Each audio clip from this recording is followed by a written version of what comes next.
Hi friends అందరికీ. ఈరోజు చీరాలు వచ్చాను. చీరాలు ఎందుకోసం వచ్చానంటే మా బామ్మర్ది నన్ను వదిలి వెళ్ళిపోయాడు. వెళ్ళి 2-3 వారాలు అయింది. ఎలా అయినా సరే పొద్దున్న 8:30 బండి ప్యాసింజర్ ఎక్కి వచ్చాను. వచ్చాను కదా, ఈ బండి ఎక్కితే 100 రూపాయలు తోలితే మామూలు బైక్లా ఉంటుంది. వచ్చాక ఒక వ్యూ చూసుకుని వెళ్దాం, ఒకసారి మీకు కూడా చూపించినట్టుండిద్ది చీరాల బీచ్కి అని వచ్చాను. పోతే అక్కడ పోలీసు వారు ఉన్నారు. ఆ రెడ్ కనిపిస్తుంది చూసారా జెండాలు, అక్కడ నోట్ అలర్ట్ ఉంది. ఇటు సొరంగాలు ఉన్నాయి, జాగ్రత్త అమ్మమ్మ అన్నారు. మేము దిగంగానే కదా సార్, వాళ్ళు చూడడానికి వచ్చాను.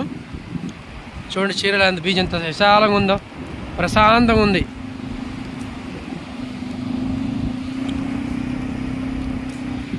ఈ తుఫాను పోయిన తర్వాత ఇది బాగానే ఉంది.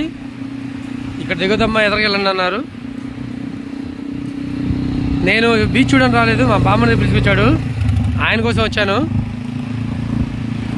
చూడండి ఎట్లా అవుతున్నాడా.